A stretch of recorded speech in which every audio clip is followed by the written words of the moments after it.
Neil Davis Deep Dive. Subscribe to him. All the latest news. Decent coverage. He gets the best in the business on. Scott Ritter, Douglas McGregor, Jeffrey Sachs, Professor Morandi, Patrick Henningsen, I can't pronounce his surname, 21st Century Wire. The best in the business regarding this conflict. Not mainstream nonsense. Let's get into it. Give Trump credit for what he's doing here. They shut down the straits.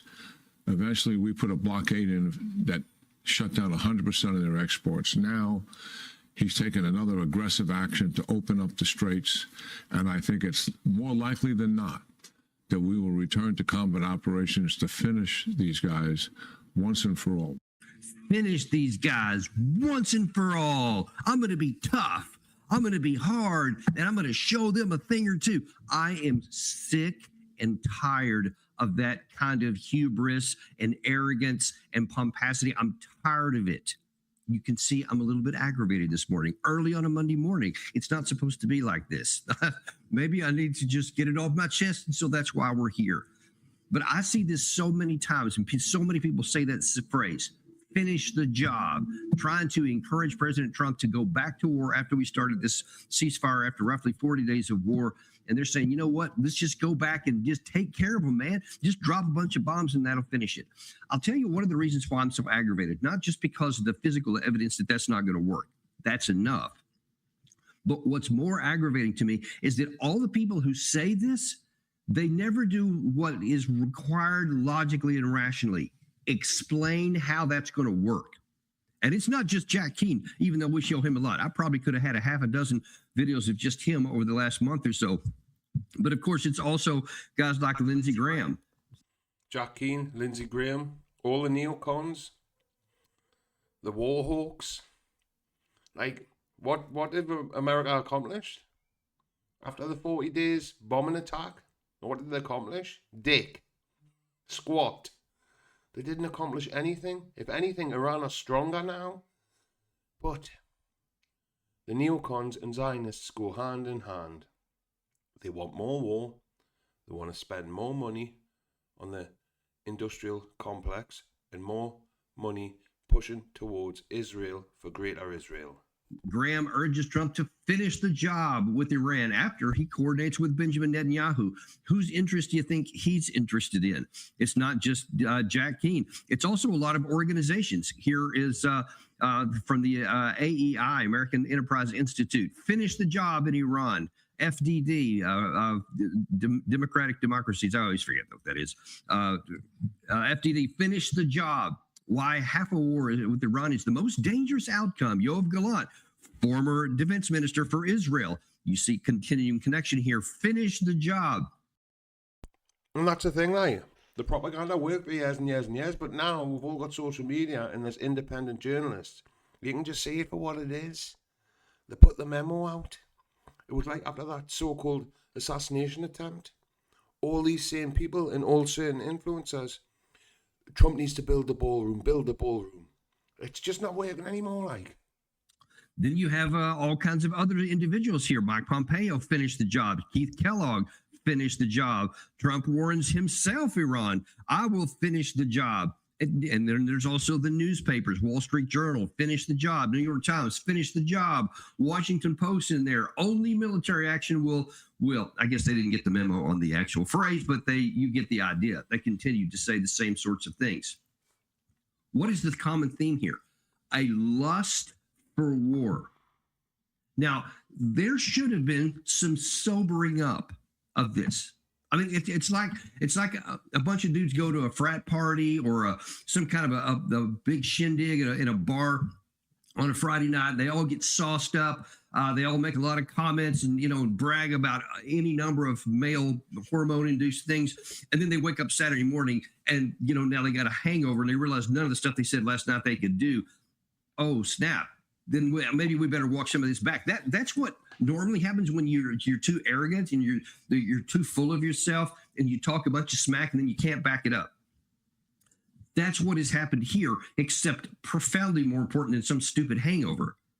Here, these guys, and especially Jack Keane, just lobbied, and Jack Keane and Lindsey Graham in particular. I mean, those are the two biggest cheerleaders for Yoav Gallant and Benjamin Netanyahu in America, although there was a whole bunch of others, Keith Kellogg being another.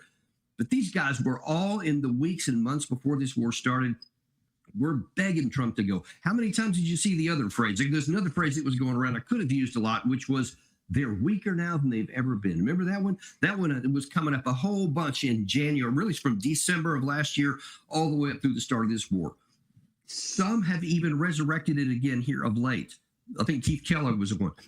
They're as weak as they've ever been. And all Kellogg's cornflakes. It's the same chump that owned that.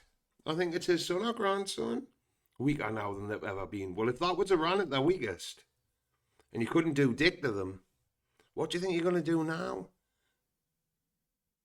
Like you say, I want the conflict to end. We want the oil to be flowing. I understand, but just bullies. They're just bullies. the stuff we've done to them, just got to push a little bit harder, using the same logic that failed here. Now, you should have just said, okay, Jack Keane, Lindsey Graham, Trump listened to you. He did exactly what you suggested on the 28th of February, despite having a golden opportunity for a negotiated settlement that would have been a profound victory for him. Forget about that, though. He didn't listen to the negotiators. He didn't listen to diplomacy. He listened to you. And what did we get? We got 40 days of failure. Never in the 47 years of the history of Iran had they had physical control of the Strait of Hormuz that put a chokehold on it for the entire global energy system. It never happened until we chose to listen to these guys and we started a war. What else happened? Did we decapitate the regime? Nope. Nope. We assassinated their supreme leader and a whole bunch of others, generals and diplomats, all kinds of people. They replaced them. And one of the reasons they replaced them, folks, is because Iran is not stupid, even though apparently they think these people like Jack Keane and all these others think that the American people are stupid. The Iranians aren't. And so they saw the winds of war, the drums of war beating. They knew what was coming. They already had plans. They promoted them. They put them in public and said, hey, listen, if we get killed, because they know how the Israelis operate. They know that they love to assassinate people because they've had a bunch of people assassinated and from the United States. Trump himself, of course, had assassinated Soleimani in 2020. So they knew that what was coming. But this is the thing. The likes of Robert Pape, Professor Robert Pape, and that Chinese mush, the professor, they've all been doing war games for years, and they said, what will happen if you attack Iran? They'll close the Strait of Hormuz, first and foremost. And oh, lo and behold, what do they do? And then Trump had the cheek to turn around and say, oh, nobody's seen that coming. Anyone who paid any attention to it seen it coming. They had a plan, an action plan that said, we've got 3 or 4 levels deep on every position. So if you do take some of us out, there's just the next guy stepping in there because we have a governing system. It's not a cult of personality like maybe with Saddam Hussein. This is a system that was in place that would outlive everybody, and they had a plan for it. And just like they said, when we started assassinating these people, the plan went into effect, and people just took the next position, and the government continued to function without pause. So we didn't get regime change. The other things that were said, we're going to destroy their Navy. We're going to destroy their long-range missile capability. We're going to destroy their ability to support their proxies. And, of course, we're going to destroy their nuclear weapons program, even though we already had done that allegedly last year. But whatever, that's what they said. All those things. What did we accomplish? The regime is still in place. Most of the same leaders are still in place. We even replaced one Khamenei for another. But the president, Pezeshkian, is still in power. The foreign minister, Abbas Araghchi, is still in power. The speaker of the Iranian parliament, Ghalibaf, is still in office. So we got literally none of that done. Okay, the Navy. That's the one. President Trump always shows that picture on his Truth Social of the bottom of the sea with all these Iranian ships and flags and whatever, and he boasts, I think it's 158 ships that we sank. There is truth to that. There was a whole bunch of ships dropped to the bottom of the strait, in the Persian Gulf, Gulf of Oman, all kinds of places.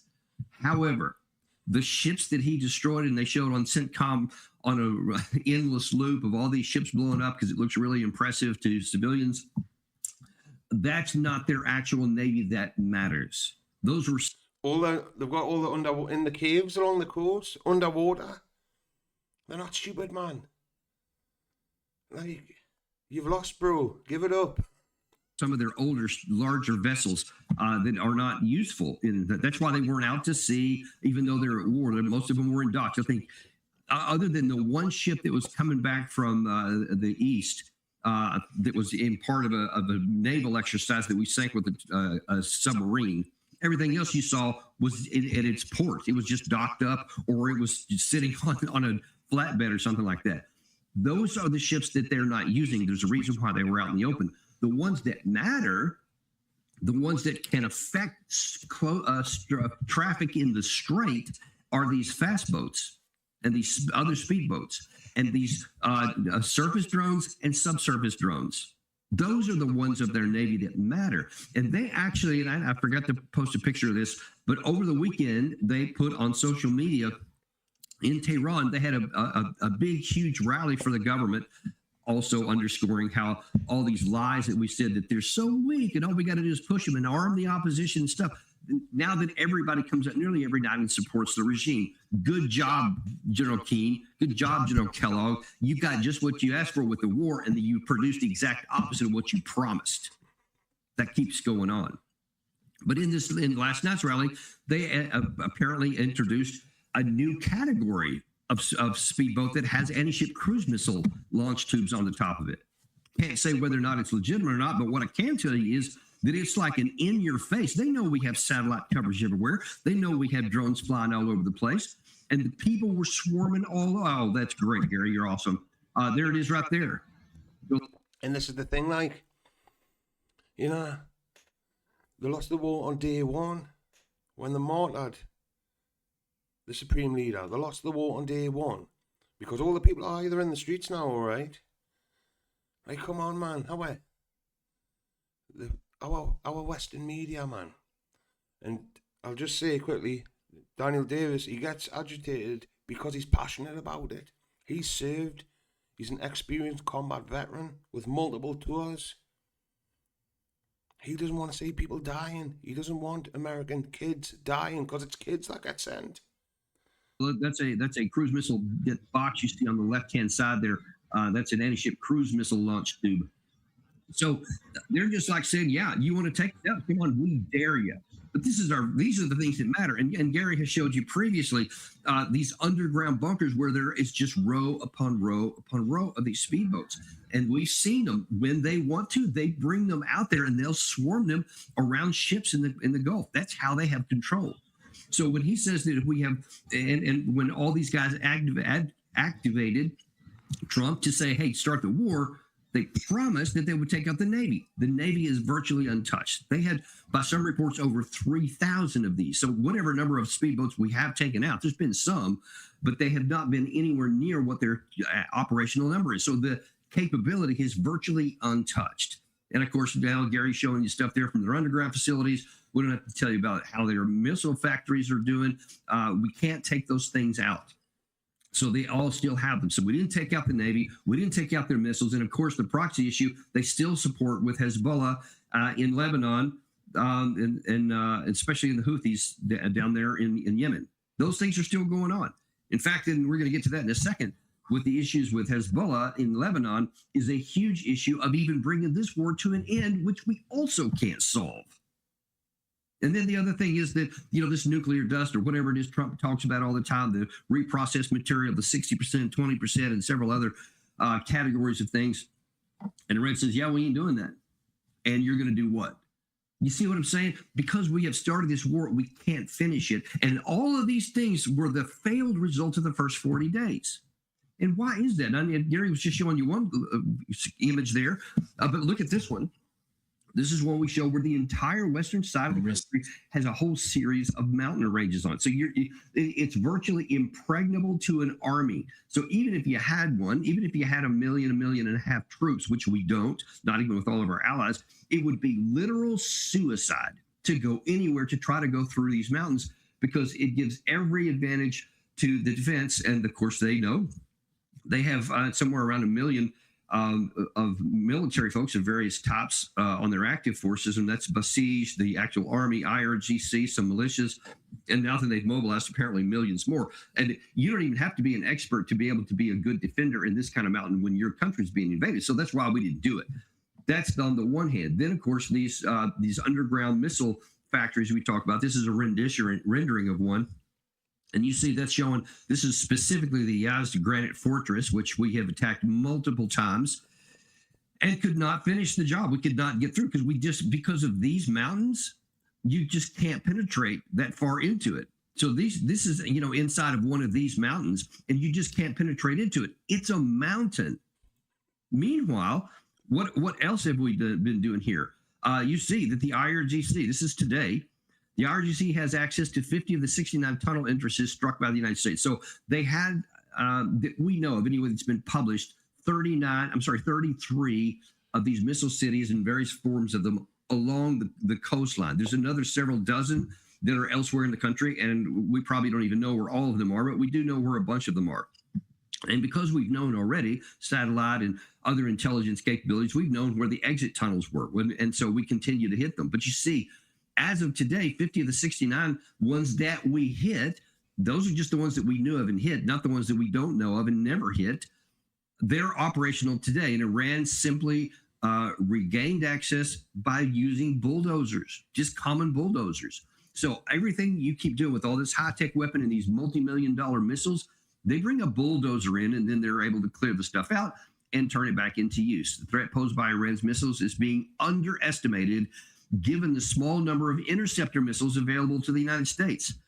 Iran still has approximately 1,000 missiles stored in underground sites, and from what I've been told by folks who do have access to and some of our intelligence, that is a vastly underestimated number. The war has shown that the United States is unable to destroy Iran's missile capabilities. We are unable to do that. And then you have this other issue here. We've talked about this before as well. The United States is going to need years to replenish the stockpiles of advanced weapons that we've used in the first 40 days. So you have all of these guys that lobbied and actively begged President Trump to go into war. He listened to them. He did.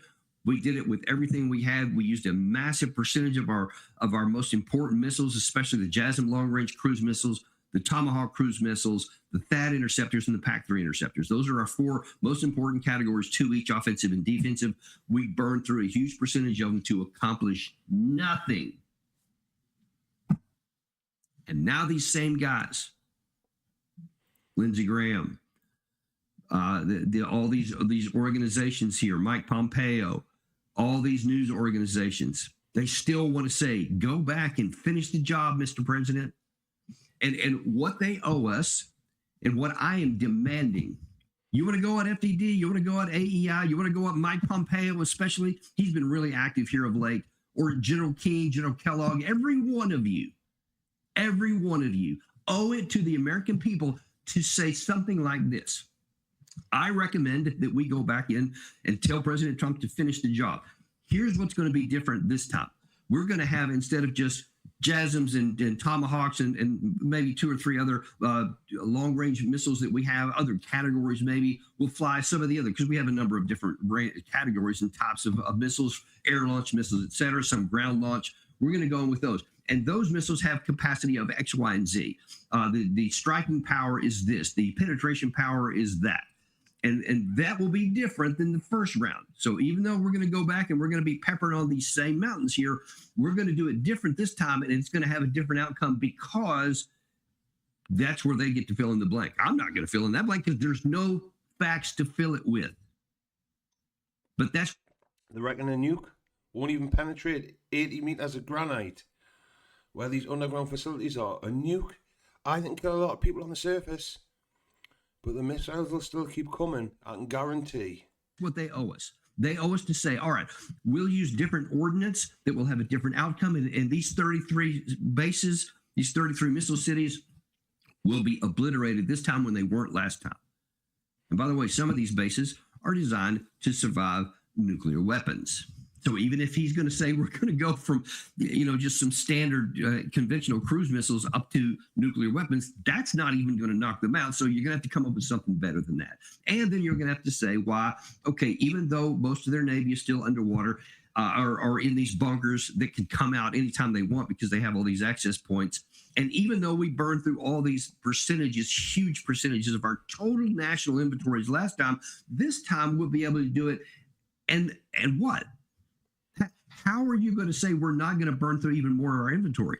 Because you've got to be able to plausibly say, for me to go back and for President Trump to go back and do what I'm advocating, it's going to take approximately this percentage of what we have left. And that's going to succeed where the other ones didn't. So at the end of the day, we'll take out all of their missiles, we'll take out all of their Navy, and we'll render the government ineffective so that they have no choice but to surrender to us. And they won't be able to control the Strait of Hormuz anymore because you see what I'm saying? You have to do every bit of that.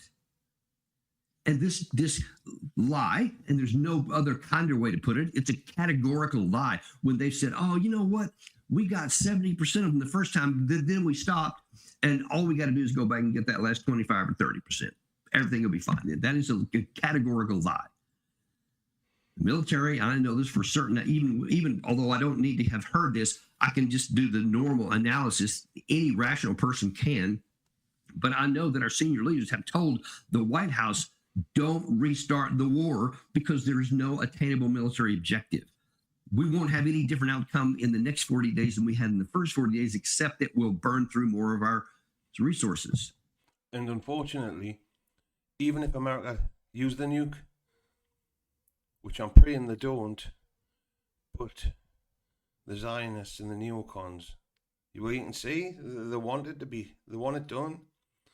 But I'm stating now, if that does happen, with whatever fight Iran have got left, you can say goodbye to the GCC. You can say goodbye. All the oil facilities, desalination plants, energy.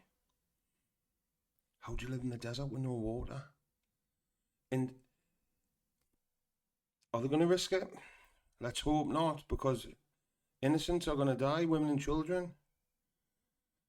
But this bloodlust and warmongering is very, very dangerous.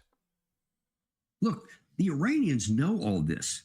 There's a reason why they're so cocky here. And we're going to talk about that at the 11 o'clock show here in about 40 minutes with Patrick Kenning. So we're going to talk about what they're saying here, because what they've been saying overnight and this morning shows that they know, it shows that they can do elementary analysis, that they can read headlines, and that they have intel to understand all these things I just point. Their capabilities, our limitations. And they see that if we go back to this, they have tools and weapons and targets to attack that they have not done up to this point that would be catastrophic for our country. And listen, all wars are ultimately about your economic capacity to sustain war. And if we don't launch here, Iran has the capability, which they have not yet attempted, to crater and to undercut the foundation of our democracy, of our economy, which is access to plentiful, cheap crude oil. Our economy. The petrodollar, that's the Saudis sell all the oil, they buy it in US dollars. Sorry, they sell it and get paid in US dollars. They then put them dollars into the stock market. The petrodollar is what funds Wall Street. If Iran destroy all the energy infrastructure in the GCC, there's going to be a depression, no doubt about it. We cannot function. We cannot create GDP unless we have sufficient amounts of energy at affordable prices. And it takes both of those, enough energy and at affordable prices. If you don't have enough, and if the prices are too expensive, then you will destroy demand, it's called. You will destroy economic activity. It's a one-to-one correlation. You cannot have GDP production without cheap crude at the appropriate level. And if you take it down like 10, 12%, you will take down your economic output 10, 12%, and that equals, say it with me, a depression. They have that over us, and they know that they have the capacity to inflict us. So these people, again, let's just take Lindsey Graham, Jack Keane, the AEI, FDD, Yoav Gallant, New York Times, Fox News. Sorry, this is Keith Kellogg, Mike Pompeo, Trump himself, Wall Street Journal, New York Times, Washington Post. All of you folks, and the many, many, many others. There's a whole bunch of others I could have put on there that are constantly saying, every one of you owe it to the American people how you can say militarily, here's how we can win when we didn't the first time, and here's how we'll mitigate to prevent Iran from undercutting our economy that will crater us and won't even allow us to continue to defend ourselves adequately, much less to win this war. And oh, by the way, there's this thing brewing in Ukraine and Russia, which could erupt at any moment. And we always have challenges in Asia, in South China Seas, and some other places where we have a lot of combat power, but not a lot of missile power. And that's the only thing that missile power and drone power is the two things that really matter most in any modern warfare. And we're at a crisis level of the amount of all those things. And you can undermine every single bit of that. Because if you gut our economy, folks, you're not going to be able to rebuild a lot of these things in any kind of time constraint, whereas all of our major adversaries are. That's what we need to understand. So every time from now on, you hear one of these guys say, finish the job or go back to war, you cock your ear back and say, all right, now, feed me, Mr. Pompeo, feed me, Senator Graham, General King, General Kellogg. How is this going to work? How are you going to mitigate what the Iranians are going to do? Because if you can't do those two things and you advocate to go back to war one more time when we already have a physical result that failed and all the reasons why it will fail again that I'm pointing out to you right now, then you have just malfeasance. And you have someone who is, by their words, are sabotaging our country. Whether they intended it or not, that will be the product of it. So be afraid of these kinds of people, or maybe be angry like I am this morning. Thanks very much, folks. We'll see you back in about 30 minutes with Patrick Kennington at 11 a.m. We'll talk about what's going on in Iran today, and you'll understand even heading into that why they're a little bit confident and maybe even cocky about what they're saying, because they know they can back it up. See you then on the Daniel Davis Deep Dive. You know what? And this is the thing. America used to have stand-up men, real men, like Daniel Davis, like Scott Ritter, Douglas McGregor. People who were not afraid to say no. But Trump has just surrounded himself with yes men.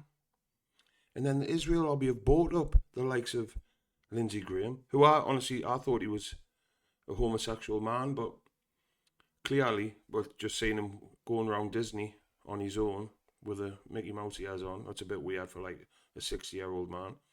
But I think he's got a fetish, an attraction to war. And either we're getting paid off the lobby. But like, and I love it when he gets so passionate like that.